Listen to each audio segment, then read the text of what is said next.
Hi everyone, welcome again. I welcome you to back to my kitchen. I did a video on 4 different ways on how you can roll your chapati, roti or sabayet. I showed you how to prepare it, how to roll it, and how to cook it. And I didn't show you how to prepare the flour. So what I'll show you is just a step-by-step on how I do it. And for those who are not familiar with it, then you have something to go back to and take the lesson from. So I have the flour. I'm usually not the person who measures everything unless when I'm baking. Well, this one I only have 3 cups of white flour and 1 cup of whole wheat flour. And I sifted it, as you can see, so I usually get rid of whatever I sifted. Okay, so that's that. So I have my flour here, and I tend to just mix it up all together, the whole wheat and the white flour. Okay, I have salt, so I put in about, I usually don't measure again, so I'm just gonna try the best I can to give you the measurement. So I would say 2 tablespoons of salt. I like to use Himalayan salt, the pink salt, or kosher salt. That's what I prefer than the usual table white salt. So I mix it up all together. Okay. And while you're doing that, have your items like your milk. Your milk, I mix 1 cup of milk and 1 cup of water and just warm it up. Okay, while you're getting your stuff ready, you can, if you don't have the machine, if you don't have a blending machine, what you can do is you can actually just use your hand. I used to do that as well. Okay, now I have a 1/4 cup of oil. Okay, 1/4 cup of oil. And what I did was I melted a little bit of butter, so 1 tablespoon of butter. You'll add it later on as you go along. Okay, now I like just to mix everything all together. Okay, so I make a circle in the center. This is my milk and my water. So 1 cup water, 1 cup milk. I don't put all of it at once, I just put half of it. Close it, and I let the machine do the magic work. So what have you baking the last couple of weeks? I know everybody has been home and everybody's been baking. Were you lucky enough to get yeast? That's the one thing all the stores have run out of. Okay, so as you're blending, just look at your mixture and add the milk accordingly. The water. Okay.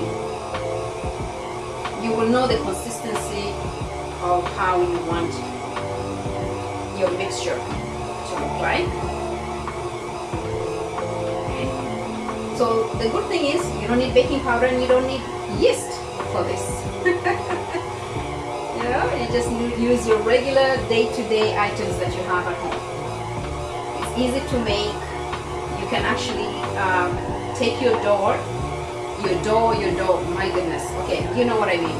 So you take it once it's mixed, you can prepare it, cook it half of it, and then the other half, cut it, put it in a plastic bag and put it in the fridge. In a Ziploc bag, put it in the fridge. Okay, so you can see I used up all my milk and water. That was 1 cup water, 1 cup milk. And as the machine is going on, what I'm doing is I'm adding another tablespoon of my butter. Melted butter. I boiled extra water just to be in place. Okay, and I can see a little bit of dough on the bottom there. Just I put maybe half a teaspoon on there. So what I do at this stage, I actually stop the machine and I feel the consistency of it.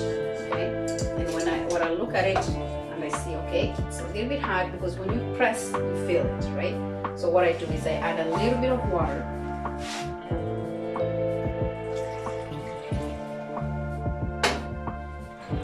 And a little bit of my butter. So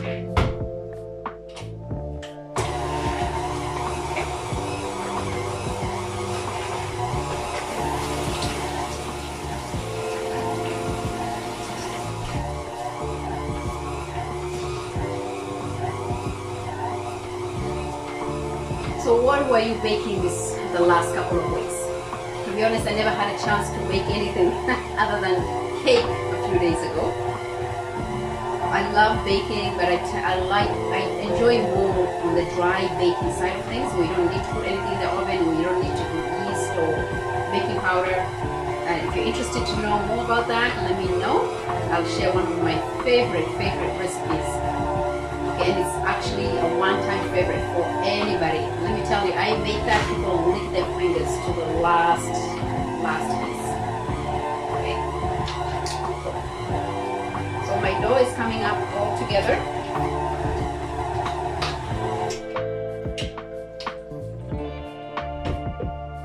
And what I'll need to do is, excuse me, I'll just need to add a little bit of flour. Just to pull all of it together. You will see that sometimes it becomes a bit softer. That's okay. You just need to put a little bit of flour that will kind of glue it all together. Perfect. Good. So I'll share more information once this machine stops blending, and I'll share a couple of the tips that you can actually do at home. I love it.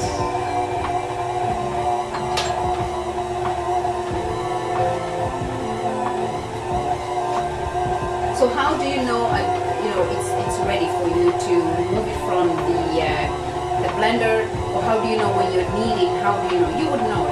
You poke it and you will see how soft it is, and it shouldn't be that hard for you. Remember, you want it to be soft so it's not hard for you when you're rolling. Okay?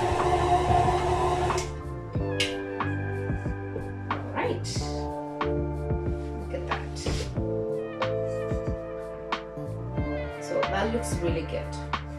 So as I go run my finger through my mixture, it looks really good. I'm pleased. It should be easy for you to, I'll just show you how it looks. It should be easy, really easy for you to mix it up. Okay, you can see I'm not struggling to put my finger. You don't need to knead any further. You just see. And this is what you need. You want something that it's easy for you to not only mix it, but you want something to be easy for you when you're rolling it. You don't want to push it, you don't want it to be too hard. And if it becomes too hard, it's going to be hard even when you prepare it, when you're actually cooking it. So this is it. It's good, it's soft, it's nice and warm. And what I do is, I have a container here. I'll put a little bit of oil. And that's it.